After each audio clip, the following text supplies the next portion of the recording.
So welcome everybody to this event. My name is Glenn Hicks. I'm the coordinator of Young Humanist in the UK.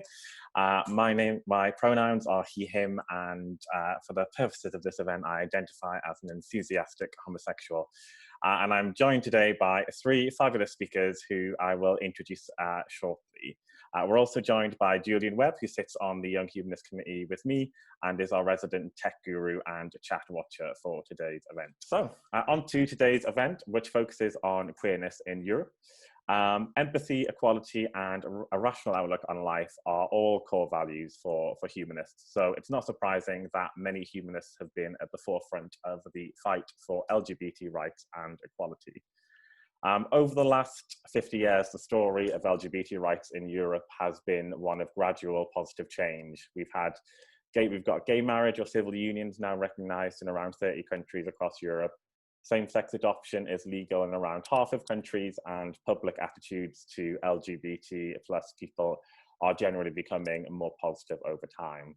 However, as with all things, there is still more work to do. There's a clear divide between the East and the West of Europe. There's a lot more to do on trans rights and gender identity across the continent, and there is the threat of the rollback of rights in places such as Hungary and Poland in recent news. So today we'll be discussing what it means to be queer in Europe and some of the challenges that we face. So I'd like to introduce our first speaker, who is Andrea Ruggeri. Andrea sits on the board of the Italian Union of Rationalist Atheists and Agnostics, bit of a mouthful, and specializes in LGBTQ+ and relationship issues. And he joins us today from Bologna in Italy. So welcome, Andrea. Thank you. Nice to meet you all. Thank Glenn for this opportunity. Great.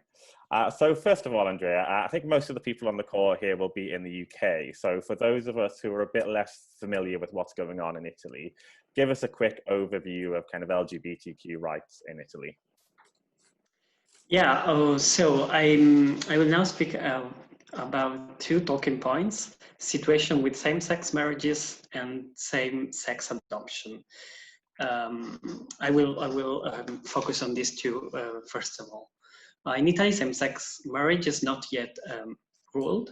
After 2 decades of political fight for marriage equality and parallel legal fight for transcription of marriage in a foreigner country, in 2015, the Italian parliament finally aligned with the decision of the ECHR that condemned this country for not regulating homosexual unions.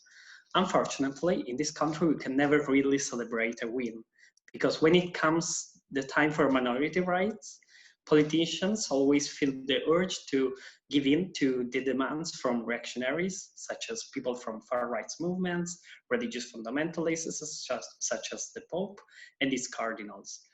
More than in other countries, here Catholic Church has a say in every, and I mean literally every matter that goes through media and politics discussion.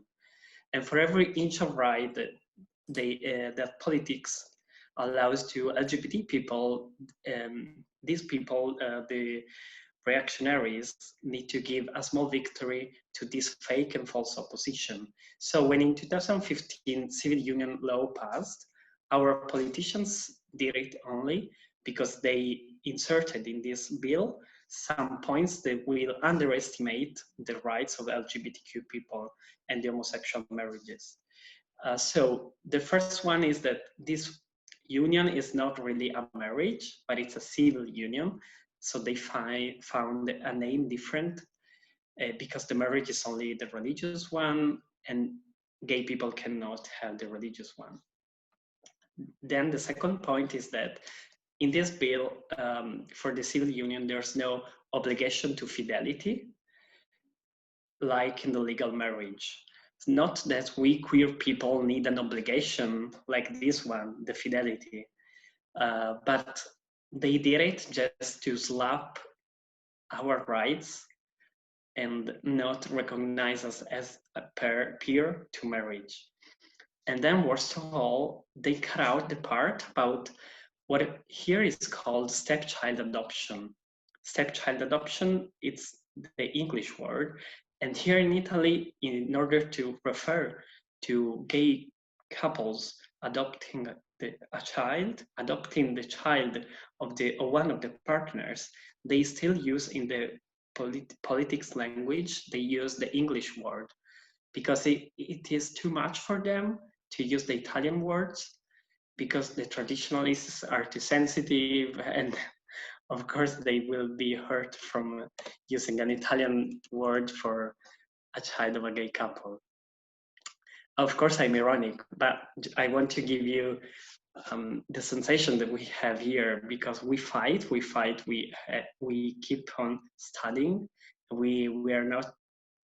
I mean, we keep on moving on with our queer fight for the LGBTQ issues and the LGBTQ rights, but these people try to mock us somehow with these bills that are not ever the same as bills for other civil rights.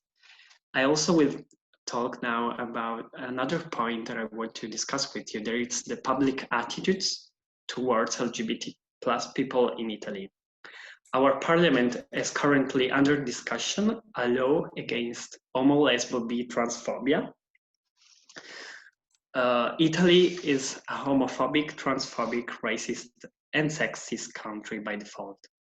The attitude towards minorities in general is the type of attitude that I think many of us know, the type that says, be what you want and wherever you want, but not under my eyes, my nose, or anything.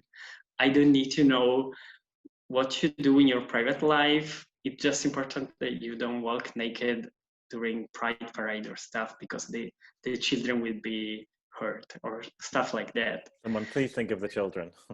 yeah, that's the thing. In general, people think that. And in general, since Italy is it's recognized as a welcoming country, Italians think that they are welcoming. So they think they are not racist. They think they are not homophobic. So people have been in time able to mask this attitude with the bourgeois hypocrisy and the typical liberal defensive phrases such, I have many gay friends, but you cannot do that, and blah, blah, blah. And I want to give you a sense of this problem with two cases from the press, because the main issue is that the press keeps on victimizing us two times. Not only when they report, because they report badly and poorly the violence that we suffer. We recently had this case of Ciro. Ciro is a trans man from the Naples area, and Ciro was running around with his girlfriend on a scooter. So they were living their life, and the brother of the girlfriend ran them over with his car. The sister died, and the girlfriend died, and Ciro was severely injured. Ciro is now better, is now recovered from his scars, from his injuries. And the thing that I want to report here is that the story of Ciro was so poorly reported that not only they misgendered him over and over, but they also gave him a fake female name, while his name is Ciro. And all the main newspapers kept on misgendering him and calling them a lesbian couple, a gay couple. And when we present this problem, we receive the answer, yeah, but you are attaching to small things. The problem is bigger. This is the response from the public opinion when we say that this attitude is wrong because they do secondary victimization, yeah, and stuff.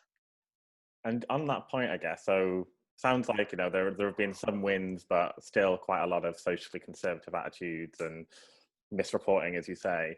And I know one of your areas of focus is specifically around kind of the trans and non-binary experience and issues in that area. Can you tell us a little bit more about the challenges specific to that community in Italy? Yeah, so I will cover 3 points: gender recognition laws, healthcare, and court case of a trans person whose marriage was deemed invalid. I will tell you more in a bit. So first of all, the gender recognition law here, it's a bit of a mess. The first law was actually voted in 1982, was actually early from other when compared to other countries. At the time, people called it a progressive law text, since it wasn't as pathologizing as its effective application is. So the law didn't necessarily require forensic expertise released by a psychologist, and also it didn't necessarily require medical treatment. These two things were put in the hands of the judge, who could decide whether to ask for them or not. So it was actually progressive for the time. The thing is that when you leave room for decision in these kind of situations, in these countries like Italy, it's almost natural that it will tend towards the most conservative outcome. And so it was. The judges are one of the most classist and conservative groups, as I think in many countries. And the application of the law that they gave became a path where pathologization is the rule. So the judges here ask for mandatory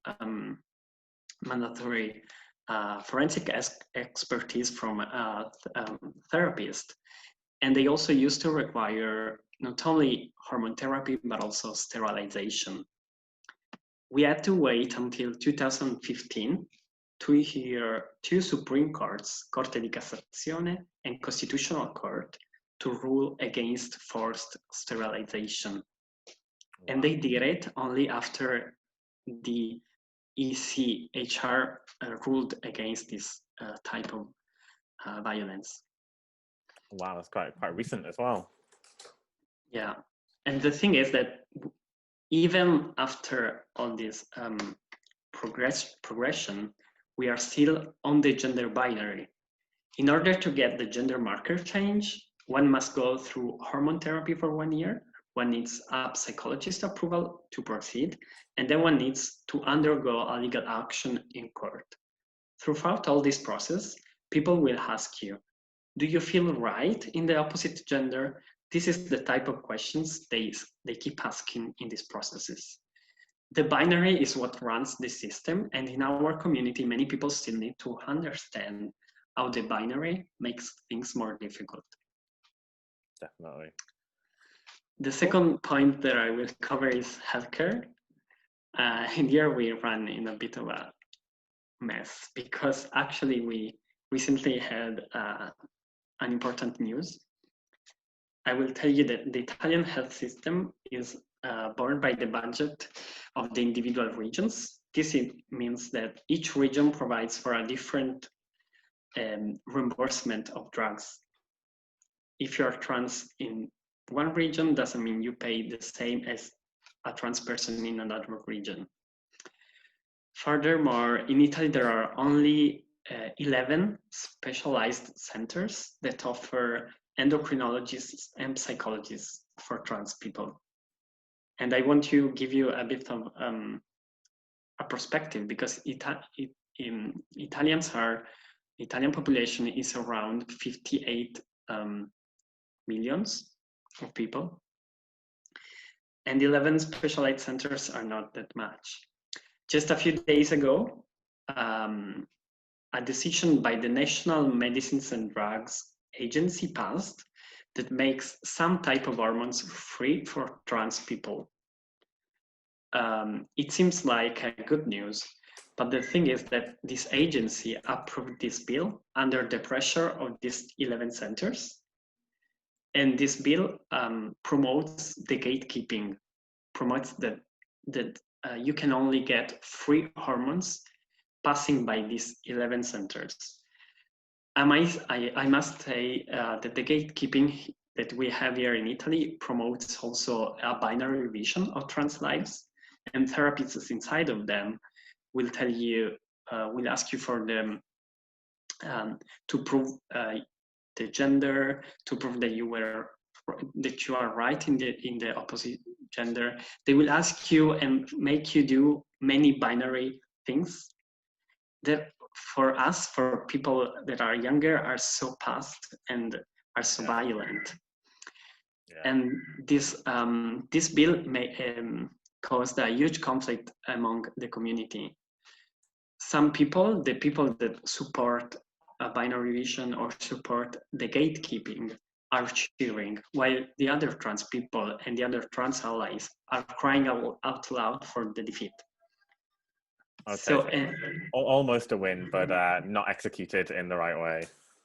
Yeah, but the second problem is that this bill puts the diagnosis of dysphoria or gender incongruence before getting the hormones.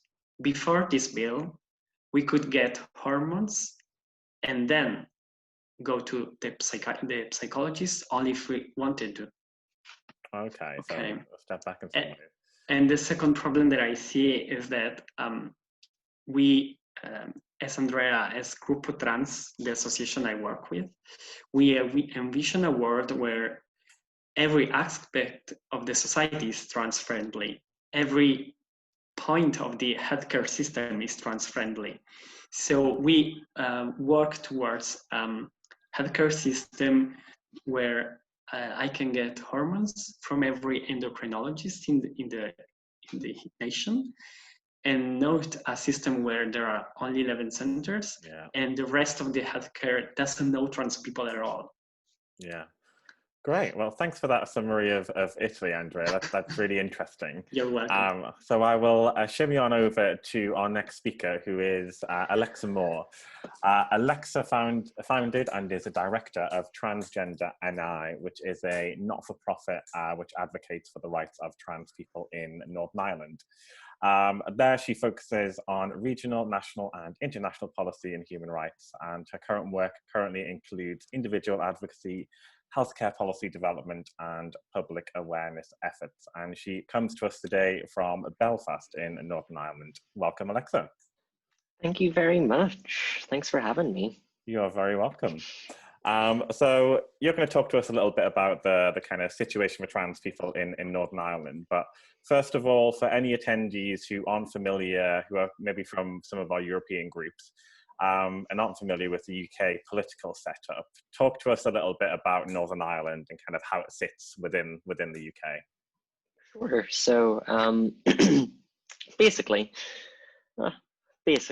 Northern Ireland is a region within the UK. It has its own devolved parliament or assembly called the Northern Ireland Assembly, and it has specific devolved powers like Scotland and Wales do as well. This basically kind of came about as a result of a civil conflict between Republicans who would prefer that Northern Ireland were reunited with the Republic of Ireland, and Loyalists who prefer that it remain part of the Union.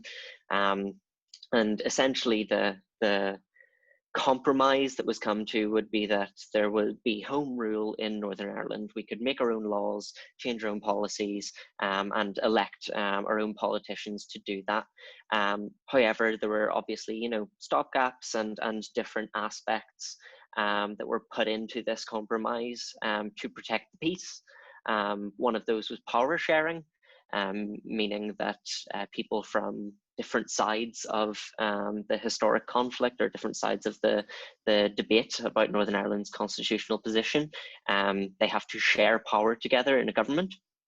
And it also created something called the Petition of Concern, which is a mechanism by which one side or the other can essentially veto a law.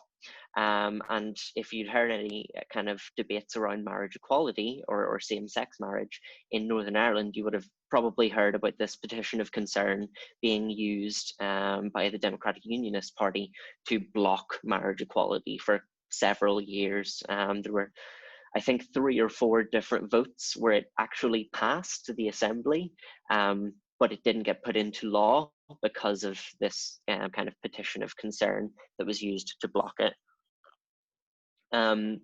There have been quite a few changes in Northern Ireland in the landscape, kind of in terms of social issues in the past year or so. Same-sex marriage was legalized at long last, and there were a few kind of hiccups with it in terms of making sure that religious same-sex marriages could go ahead and be recognized, and also that civil partnerships were changed over, but as far as I'm aware, those have been resolved now. And also abortion has been decriminalized in Northern Ireland, with the major caveat that the Department of Health still isn't really providing abortions because the law was made in the British Parliament, and it requires kind of commissioning of services by the Department of Health. So it's quite a complicated constitutional position, and it has led to some quite complicated issues for LGBT activists and for minority groups generally.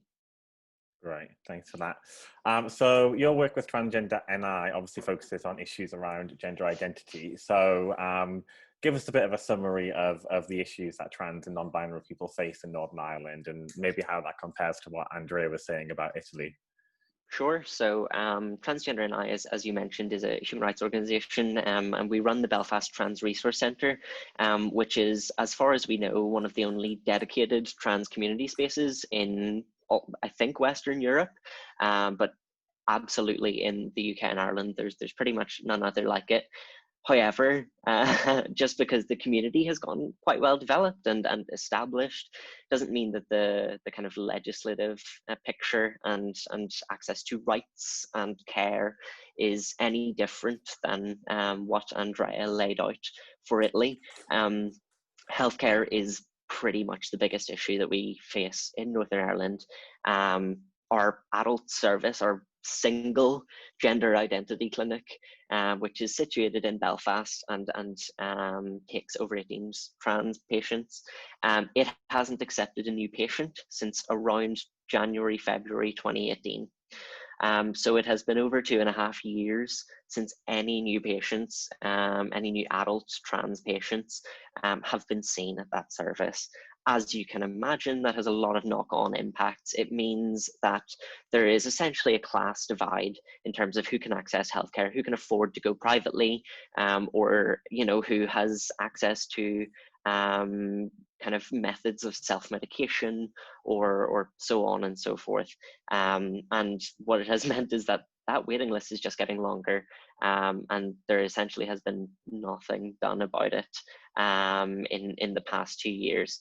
Now, there was a review commissioned after quite a lot of pressure from ourselves and other LGBT activists, which basically is now looking at how a gender service should be set up and should operate in Northern Ireland. And one of the things that they have committed to, or at least suggested that they were aiming for, is that gender affirming services are going to be moved out of mental health and into sexual health, in line with kind of international best practice, in line with the changes that were made to the International Classification of Diseases last year. It was last year, right? Time is a concept. But yeah, basically, there is movement. It's been going very slowly. COVID has been delaying it. And I saw someone asking there kind of why the service broke down, why no one is being taken in. And the reason for that is a myriad of things, but it all boils down to one, which is that trans healthcare is dealt with in a pathologizing mental health-based setting. It is done through rigorous assessment, through invasive kind of interrogation, and basically cisgender, non-trans people will sit you down and assess you until they're 100% sure that you're trans.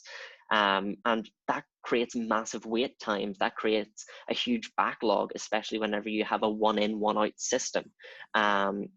So essentially, that has led to staff leaving, that has led to funding issues, that has led to, patients complaining a lot. And it has all basically kind of coalesced into a complete breakdown of the service.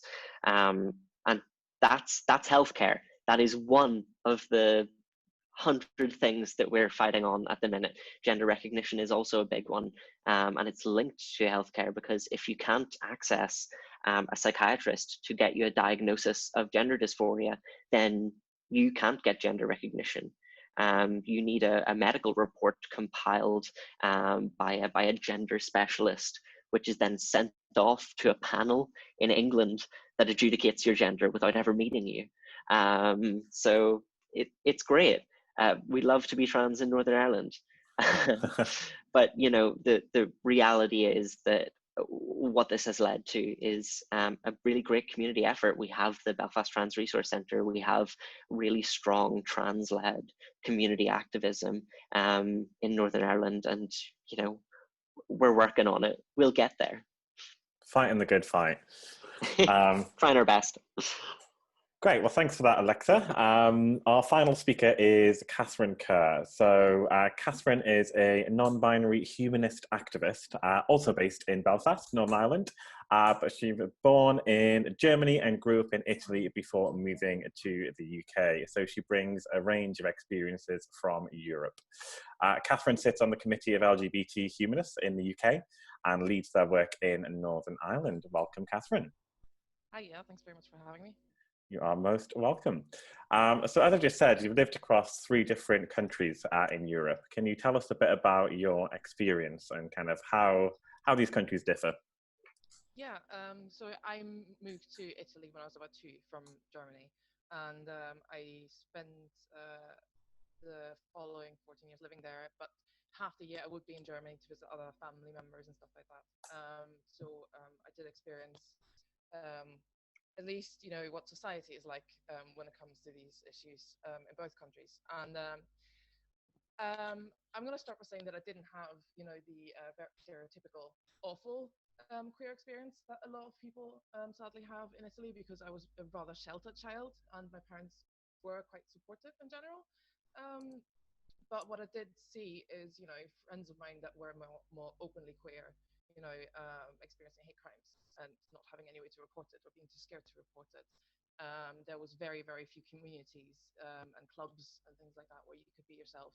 I mean, the one club that I used to go to when I was younger was internationally known as one of the leading gay clubs, but that was... We're struggling with your audio a little bit, Catherine. If you could just hold it slightly closer to your mouth, that'd be great. Can you hear me okay now? It's a little bit better, yeah. Okay. Yeah, much better. That will help. Yeah. So while we had small queer communities, they were very much shunned and had to keep to themselves and be on the down low, and in the nightlife especially, which created lots of different kinds of dangers. Obviously, massive issues with substance abuse and alcoholism, and all the dangers that come with being being vulnerable and out in the night. As Andrea was saying, there's a massive influence from the church. The influence, spreads across the entirety of society and education and politics and just all of it. I was very privileged to go to a German school in Milan. So we followed mostly the German curriculum, which is a lot more inclusive. So I was lucky to get a relatively balanced sexual and relationship education, for example. But my friends that went to Italian schools didn't. They got your usual stuff that you hear about in the UK a lot as well. Those very old films about how abortion is terrible and will give you cancer, and how being gay is a sin, and all those things. And from what I just heard from Andrea, things have not changed much at all in the past 10 years. I moved away almost exactly 10 years ago to the UK, and there seems to have been very little progress, um, which is incredibly disappointing. And yeah, I still see lots of my old friends now leaving the country because they just can't stand it there any longer. It is not safe for them to be there, and they're just not seeing enough progress. Um, Germany, on the other hand, Germany has always been slightly more progressive. Germany has the same issues that a lot of other countries have. There is homophobia, there is transphobia, there's massive healthcare issues. But generally speaking, social attitudes are much better. Germany ranks on pretty much all indexes that have been compiled higher, much higher than Italy. Italy is consistently below average on all of them. Um, uh, Generally speaking, most people in Germany are supportive of the majority of gay rights. Most are even supportive of, self-identification for trans people. Um, but it's probably partly due to certain things being more acceptable that people don't see the urgency in changing legislation and policy. They think, oh, we're so accepting. What's the need in having a movement? What's the need in changing anything? Because we're great. Um, but yeah, that's obviously completely illogical because there is still so much to tackle. I mean, just like in the UK, gender recognition is incredibly pathologized. And only this year, I think, there was a draft put together for legislation to change the process of gender recognition that made it a bit worse because it wanted to introduce a spousal veto, which currently isn't there. And luckily, that draft didn't go anywhere. But it also means there was no other improvements made either. Unlike some other countries, Germany does have a third gender option, which Okay. is just classified as diverse. Um, and it was originally intended for intersex people. Now, because the legislation is so vague, it kind of left it open for non-binary people as well. But basically, the Ministry of the Interior released a guidance that it doesn't need to be adhered to, but most um, registry offices still do anyway. That basically said, no, it's not for non-binary people, even though that's not said anywhere in the legislation. And via this guidance, it's made it really difficult for intersex people as well to use that third gender option. So while the option's there, it's just incredibly difficult to actually make use of. And yeah, you still need, psychological reports and all that for gender recognition. And yeah, it's not too dissimilar to what's happening, in the UK and Italy. Yeah. Um, So on that topic then, I know Alexa's given us a bit of a view of Northern Ireland, but what does the picture look like in the rest of the UK? And what have LGBT humanists been kind of focusing on and thinking about recently? So in the rest of the UK, compared to Northern Ireland anyway, social attitudes are quite a bit better. Um, there are still, again, the same issues as everywhere, but yeah, generally speaking, it is slightly safer to be LGBT in the rest of the UK. It is it's slightly easier to access healthcare because there is some clinics that are actually functioning, even though the waiting lists are also quite long. The government has recently committed to establishing 3 additional gender identity clinics, which are all going to be on the mainland, as far as I'm aware. Um, and I mean, generally speaking, the average, in household income and the likes is slightly higher in the rest of the UK, meaning that more people are able to afford private care. So again, there is a big class divide when it comes to accessing healthcare. And yeah, at the moment, what we are currently focusing on is we have campaigned for same-sex marriage, and that has now come in Northern Ireland. We do support current moves to make it easier for people to upgrade to civil partnerships, which hasn't been put into place properly yet. We obviously supported, LGBT people being able to have religious weddings if churches wanted to provide them. Um, and we are currently working on helping bring about a ban on conversion therapy, which we have approached the Department of Health in Northern Ireland about, to get the individual health trusts to sign up to the Memorandum of Understanding against conversion therapy, to ensure that the health trusts officially state that they will not direct anyone towards conversion therapy and do their best, basically, to improve healthcare for trans people. Um, and in general, what LGBT Humanist does is, under normal circumstances, we are currently working on adapting to the COVID situation. Under normal circumstances, we would hold regular public meetings and talks to bring non-religious LGBT people together. And we would submit to government committees and submit, responses to government consultations to address LGBT issues. And just in general, promoting evidence-based and compassion-based policy when it comes to LGBT issues. Cool. Well, speaking of evidence-based and compassion-based policy, I've got a question for the panel as a whole, so anyone can jump in on this. But one of the topics which has already been mentioned a little bit in some of what you've all been saying is, and has got a lot of attention in the media in the UK recently, is around gender recognition, so the kind of legal process of gender recognition. Can you kind of tell us a bit more about what this issue is and whether it's kind of an issue across Europe? Is it the same issue across Europe? And kind of what is gender recognition for dummies, if you like? Sure, I'm happy to go on that. Sure. I mean, basically, a lot of this gender recognition kind of debate has come about basically from Britain and from a lot of, British anti-trans actors kind of making a lot of noise whenever the UK government announced that they were going to have a look at changing the Gender Recognition Act to make it a little bit more accessible to trans folks. And now the reason that there's this big hullabaloo about it is because there is so much misinformation about what a gender recognition certificate is and what it does and kind of what the Gender Recognition Act is and what the changes mean. The reality is that a gender recognition certificate is one that you're issued that changes your birth certificate to the gender that matches your identity. Essentially, that's it. It changes your birth certificate. It's often one of the last things that a trans person does in terms of changing, mostly because it's so bureaucratic and it comes with a big cost.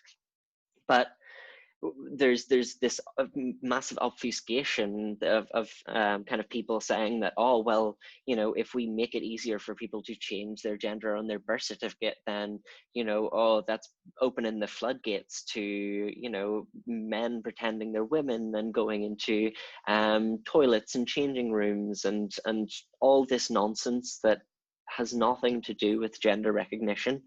Trans people have been able to use gendered facilities, have been, able to use toilets, use changing facilities that match with their gender identity for years. In Britain, it's contained under the Equality Act. In Northern Ireland, we're protected under sex discrimination legislation. I can't speak for the rest of Europe because I don't know their kind of legal systems inside out, but in kind of this legal jurisdiction, the issues are completely separate, but they're being conflated to cause a big stir and a lot of public fear and hatred against trans people. What it has led to is this massive, essentially, culture war being played out in the political class, in the press, and through kind of mainstream news outlets that have basically, just targeted and harassed trans communities for the past 2 years. It's been quite brutal to be a trans person in the UK, and I'm sure it is quite similar kind of elsewhere around the world. But the reality is that, there are so many more issues that trans folks want addressed now. Gender recognition it's important. It grants some additional privacy protections, but it's not timely access to healthcare that drastically improves your day-to-day life. It's not, protection from hate crime. It's not appropriate housing. It's not a welfare state that will actually, protect you and support you through your life. It's not relationships and sexuality education in schools. it absolutely is important, but the fact that it is being used to kind of whip up this real frenzy about trans people and trans rights is really unfortunate. Yeah, thanks for that, Alexa. Final question then before we go on to kind of open audience Q&A. So start thinking about your questions, audience, if you haven't already. So over the last 10 years, the use of social media has obviously massively increased. And on the one hand, it's helped bring us all together today for this event. But on the other hand, it's been responsible, as you say, Alexa, for the spread of kind of fake news and hatred and misinformation. And as we as humanists are not big fans of that. What impact do you think social media has had on the fight for LGBT rights and the lives of LGBT people kind of on balance? And anyone can jump in.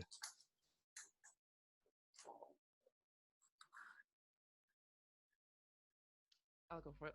Kat, Oh. here you go. Perfect. What I've noticed, and I mean, this is something that's very, very difficult to actually accurately, study and collect data on. But what I've noticed very much is that people who might not have had support before having decent access to the internet now are finding support in places that they never could have before. And we do know from studies that even just having one supportive person in your life, if you're LGBT, makes a tremendous difference and drastically reduces your risk of, mental health complications and self-harm and suicide. And so in that regard, there's been some really, really positive effects from being able to reach out to more people online. This also means that we are seeing, as was rightly mentioned, misinformation and hatred. And sometimes you are more likely to see it from people that, you know, and wouldn't have expected it from, which can be incredibly tough to deal with. But I do think that overall, there is now, more ability to reach out, and there is more ability to get support. And I find that myself, and at least for myself, and for people that I've spoken to or seen talk about this, that does somewhat make up for the increased hatred. Because before, if you experience hatred or bigotry directed at you, you had nowhere to go with that. Yeah, just you on your own. Bottle it all up. You had to be quiet about it. You couldn't report it anywhere. You couldn't talk to your family. Well, now you have the internet at your fingertips, and you will find somebody who will listen. There's always someone there you can talk to. Right. Andrea, did you want to jump in?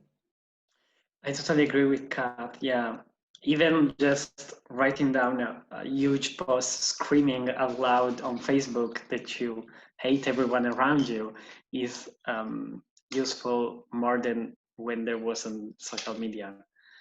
I've born when there were social media already, almost. I mean, I was born and when I was in 1992, and when I was a pre-adolescent, there was already SMS, and there were already blogs, and I was already blogging, and that was really useful for me to vent on. And I also would like to add to what Kat said, that I subscribe totally, that social media also help us to find your crowd. If you're an asexual person, and you usually asexual persons feel very alone because it's really difficult to come out as asexual, for example, in a very sexualized society as ours. You can just go on Instagram and type in ace or asexual, and you will find a small community, some people that will talk to you, as Kat said. And they will also inform you that some things that you are feeling are not are shared. You are not alone in this battle. Yeah, definitely.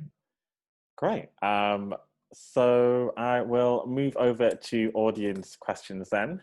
So we've got a couple in there, but if anyone's got any questions that they want to ask me or the panel, then do write it in the chat. So first question comes from David, which is, how does sex and relationship education in schools compare across Europe with regards to being LGBTQ inclusive? Kat, you touched on that a little bit earlier. Do you want to add to that? Yeah, I can do that. I mean, yeah, as I was saying earlier, I got a German education, and now our relationship education wasn't perfect. There was a lot of things missed out, but it wasn't bigoted, and it was fact-based. It was part of just normal biology class. There was no special separate class. Children didn't get segregated or anything like that, depending on what their sex was. It was just, yeah, part of normal sciences, and it was all very much, fact-based. And I mean, the books, the school books, for example, that we had were all, state approved and kept updated on a regular basis. We had very few books that would have been very outdated. And so in that regard, it was much better than what my friends in Italian schools were experiencing. Um, and again, here in the UK, I mean, I now have school-aged children, and as a volunteer for Northern Ireland Humanists as well, we campaign on education reform. And RSE is absolutely terrible in Northern Ireland specifically. Um, Parents can opt their children out, and at this stage, that is probably right because it's just so bad, and sometimes children are better not getting a bad education at all, than yeah. Um, but schools often have a contract with a pro-life organization that comes into a lot of schools in Northern Ireland that claims to be, inclusive and fact-based and all that, and it says it all lovely on the website, and it sounds really good. But when they actually come into school, they talk about how horrible abortion is, and we've had people report that they've heavily implied that, being homosexual is not a good thing, and basically advocating for celibacy and not really educating children on safe sex at all.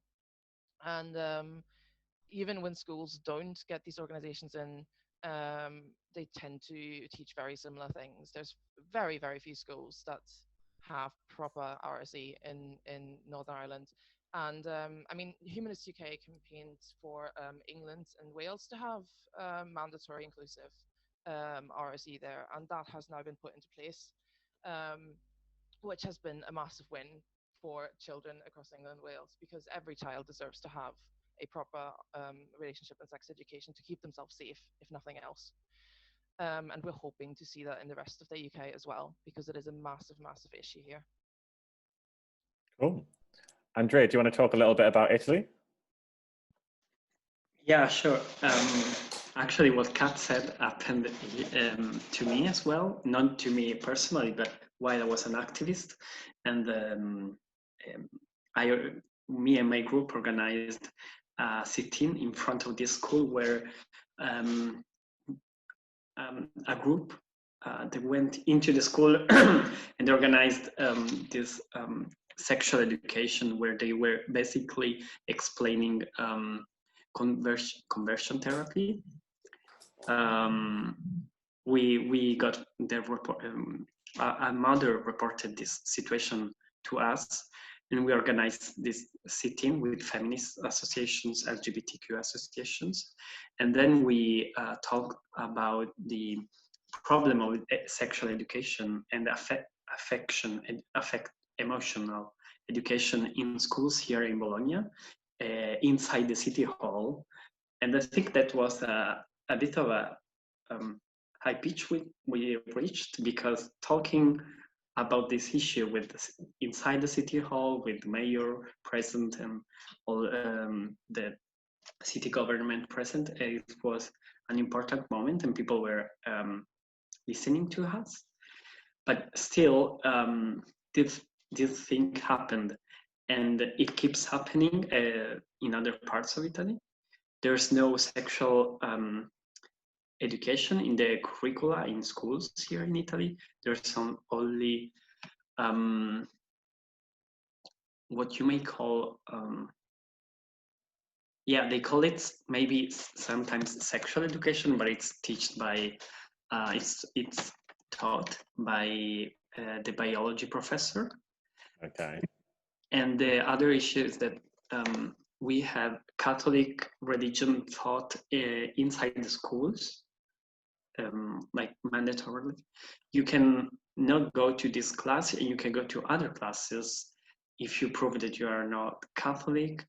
But if you go to the other classes, sometimes these other classes are have different curricula in every school, and sometimes in some schools these classes are run by people that teach you conversion therapy or things that are similar to what Kat said. Right. Well, not great. I think it's very patchy, even in the UK. I think, especially with kind of the academy system at the moment. Any kind of school or religious school can do what they want. Basically, there's kind of less guardrails on the system. So, a question from Alex: why do you believe this backlash against trans rights has happened now specifically? Is there any kind of outside force controlling it? Is it just a populist government going wild? Well, now that you mention it, there's a lot of these groups that have sprung up in Britain that are being funded and aided and abetted by kind of evangelical right-wing groups in America, that are essentially using the kind of the language of feminism to drive a wedge between, you know, trans communities and feminist groups. One thing that is quite unique and nice about Northern Ireland is that that wedge has not been driven. Transgender NI and you know, trans communities generally speaking have a really good relationship with feminist groups. You know, we work really closely together and we recognize that actually we're not each other's enemies, and the people who are trying to pit us against each other are really the bad ones. I think that the reason, if there can be boiled down to kind of a reason, is that it was a perfect melting pot of a conservative enough government that they would just kind of leave it open for a bit, see what happens, let all of these kind of transphobia in society mix and bubble up. An influx of money from the US for transphobic groups, some of whom have been mentioned in the chat, and also just, you know, people are looking for someone to point the finger at and to, you know, hate against, because LGB people are kind of becoming more accepted in kind of the society within the UK. Anyway, there is still obviously significant discrimination and abuse and kind of hate crimes perpetrated against LGB folks. However, you know, there isn't the same kind of Section 28-esque like media onslaught against LGBT folks, and it is almost like, okay, we're looking for someone to go at, and trans folks are just the people to go at now. So yeah, there's lots of reasons, and it did all kind of just come together, and now the UK is recognised as kind of, you know, one of the worst places for anti-trans groups and activities and media representation of trans people. It's all bad. Yeah. Well, we'll take a final question from Reese, which I think I will answer for time. But the question is that one of the common themes with Northern Ireland, Germany, as Kat was saying earlier, is that liberals or liberal-minded people aren't jumping on the bandwagon for more LGBT rights because those societies believe themselves to be more progressive. How do we kind of combat that? And I think that links quite nicely into what we're seeing at the moment with Black Lives Matter, where you know, people are kind of don't see themselves as racists, you know, because they're not, you know, wearing a white hood and burning a cross. But the definition of racism is now a bit more evolved than that. And actually, it's a combination of all the smaller things that people need to pay attention to. And I think that's the same with LGBT rights. We've kind of got gay marriage in a lot of places, still not necessarily in Italy. We've got most of kind of the key rights for kind of LGBT people, and therefore it feels like we've won, but actually there's so much more work to do with some of those rights for LGBT people, but also for trans people. And the trans bit is what a lot of people struggle with. The surveys that actually most people in the UK support trans rights and things like self-identification when it's actually explained to them. And whenever anyone kind of meets a real life trans person and hears about their lived experience, and they're like, oh, then obviously this does make sense. Of course we should make life easier and not have a panel of strangers kind of judge your gender from far away. But it's slightly more complex to understand and slightly less common in people's lives that they know kind of a trans person. So it's a bit harder. So what do we do to combat it? I think we just have to keep telling stories and showing people the lived experiences of the people that these different policies and attitudes affect. That's certainly, I used to run a kind of workplace LGBT network at a large company, and you always got people in whenever you just got a LGBT person to tell their story, and then they're like, oh, I'll stop being a bastard. It's basically what happens. Cool. So in the interest of time, we're at 7:30, so we will end it there. So I just wanted to thank all of you for attending and thank our speakers, Andrea, Kat, and Alexa. As I said earlier, we will keep the session open if you want to stay around for a bit of a chat. Otherwise, feel free to leave us. I will just say a little bit about the events that we've got coming up and a little bit about Young Humanists. So if you are based in the UK and you're not a supporter or a member of Young Humanists, then please do join us. You can find out how to do that by giving us a Google. We're on the Humanists UK website, and we also have a Facebook page. We run lots of events like this, as well as kind of physical events and campaigning events in normal kind of non-COVID times. And as I said, join us at Young Humanists, give us a Google, and there's lots more lovely stuff like this happening. Thanks a lot.